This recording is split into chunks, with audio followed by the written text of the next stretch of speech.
কথায় বলে সুস্থ ও সুন্দর শৈশবই শিশুদের শারীরিক ও মানসিকভাবে পরিণত মানুষ তৈরি করে। তাই শিশুর সুরক্ষিত ও সুন্দর ভবিষ্যতের জন্য তাকে দেওয়া উচিত পর্যাপ্ত পুষ্টি। আর শিশুর পুষ্টির ক্ষেত্রে বিশেষভাবে গুরুত্ব রাখে মিড ডে মিল। শুধু যে ছোট ছোট শিশুদের স্কুলমুখী করাই নয়, দুস্থ শিশুদের মুখে দুমুঠো খাবার তুলে দিতেও বিশেষ ভূমিকা পালন করে থাকে এই মিড ডে মিল। দীর্ঘ 2 বছর পর এবার সেই মিড ডে মিলে বরাদ্দ বাড়ানো হলো।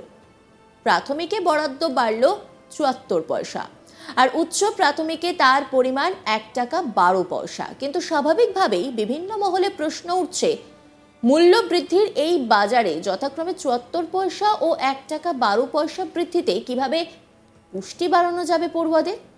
অর্থাৎ বাজারে যে পয়সা এক প্রকার অচল, সেই পরিমাণ অর্থ বৃদ্ধিতে আদতে কতটা উপকার হবে পড়ুয়াদের?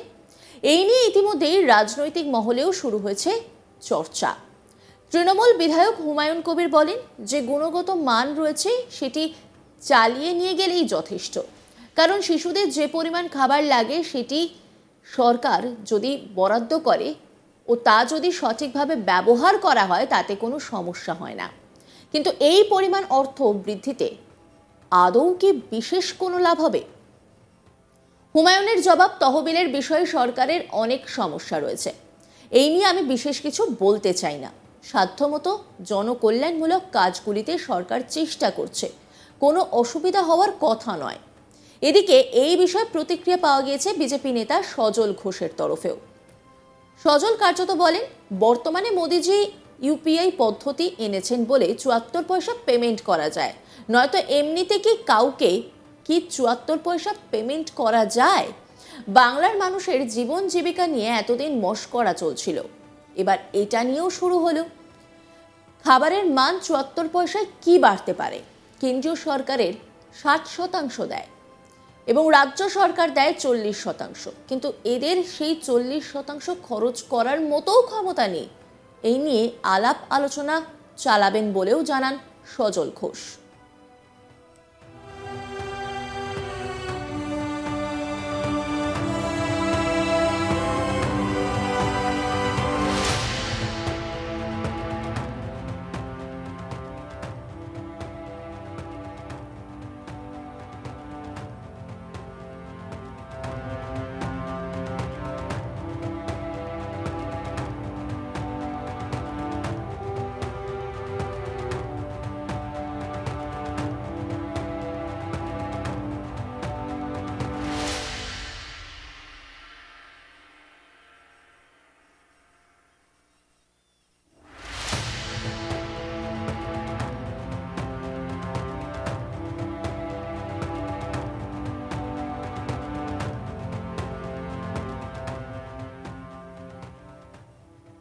এই পরিপ্রেক্ষিতে হুমায়ুন কবির কি বলেছেন এবং পাশাপাশি সজল ঘোষ কি বলেছেন শোনাবো আপনাদের।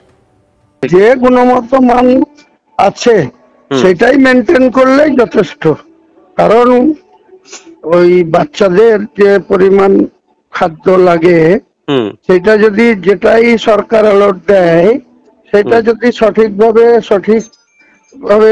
ইউজ করা হয় তাতে কোনো সমস্যা হয় না। কিন্তু এই 74% তো একটু বাড়তে পারতো, তাই না? দেখুন, ফান্ডিং এর ব্যাপারে সরকারের অনেক সমস্যা আছে, তার মধ্যে এই নিয়ে আমি কিছু বলতে চাই না। সরকারের সাধ্যমতো এইসবগুলা জন কল্যাণমূলক কাজে কিন্তু সরকার দরাজ ভাবে খরচা করছে সবকিছুতেই। আচ্ছা, সেটার জন্য কোনো অসুবিধা হওয়ার কথা না। 2022 সালের 1 অক্টোবর টাকা বেড়েছিল, তারপরে আবার বাড়লো 74 পয়সা, মানে 2 বছর পর মিড ডে মিলে।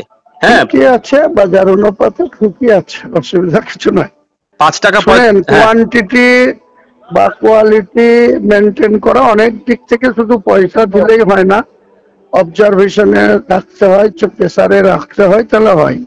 সব থেকে অনেক কিছুই অনেকভাবে খরচা করা হয়, কাজেই আমার মনে হয় এটা নিয়ে খুব একটা সমস্যার কিছু আছে।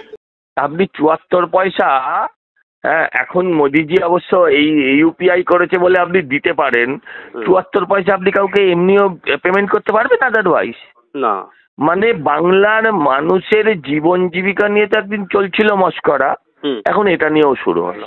না এটাতে হ্যাঁ বলুন বলুন। না এই খাবারের মান ৭৪ পয়সায় কি হতে পারে, এই প্রশ্নটা করাই অবান্তর। আচ্ছা না ৭৪ পয়সায় খাবারের মান কি বাড়তে পারে? সেন্ট্রাল গভর্নমেন্ট এর 60% দেয়, স্টেট গভর্নমেন্ট 40% দেয়।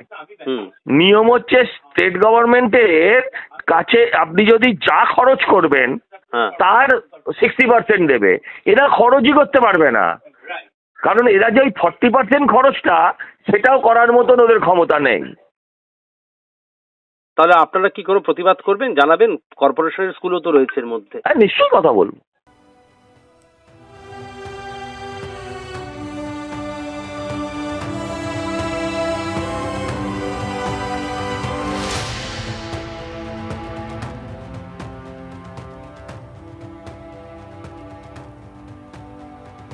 এই নিয়ে রিপোর্ট তুলে ধরেছেন আমার কলিগ, দেখাবো আপনাদের। মাত্র ৭৪ পয়সা মাথা পিছু বৃদ্ধি করা হলো চলতি বছর, অর্থাৎ ২০২২ সালে মিড ডে মিলের বৃদ্ধি হয়েছিল, বরাদ্দ বৃদ্ধি করা হয়েছিল। ২২ সালের পর ২০২৪ সালে কেন্দ্রীয় সরকার মাত্র ৭৪ পয়সা করে বরাদ্দ বৃদ্ধি করেছে মিড ডে মিলে। যদিও এটা নিয়ে কিন্তু শাসক এবং বিরোধীদের মধ্যে একটা চাপানুতর রয়েই গিয়েছে। যেমন এ রাজ্যের বিজেপির বলছেন যে কেন্দ্রীয় সরকার যথেষ্টই করেছে, রাজ্য সরকার কিছু করতে পারেনি। রাজ্য সরকারের উচিত ছিল মিড ডে মিল নিয়ে আরও বেশি সচেতন মনোভাব নিয়ে এগিয়ে চলা, যাতে শিশুরা স্কুলে পুষ্টিযুক্ত খাবার পায়। অন্যদিকে তৃণমূলের নেতারা বলছেন, অর্থাৎ তৃণমূল নেতা হুমায়ুন কবির জানাচ্ছেন যে রাজ্য সরকার যা করার সেটা করেছেন, কেন্দ্রীয় সরকার টাকা দিচ্ছে না।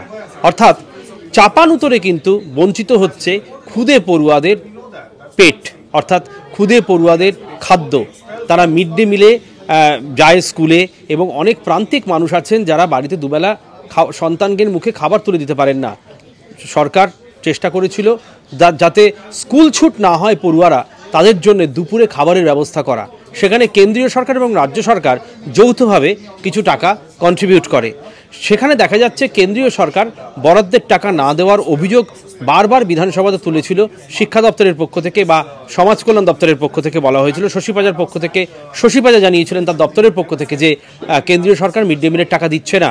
অন্যদিকে আবার ভারত সরকার বলছে তারা এই মিড ডে মিলের নাম পরিবর্তন করতে চায়, কিন্তু তারা যে টাকাটা দিচ্ছে তাতে একটি শিশুর পুষ্টি যথার্থ হচ্ছে না বলে রাজ্য সরকারের অভিমত।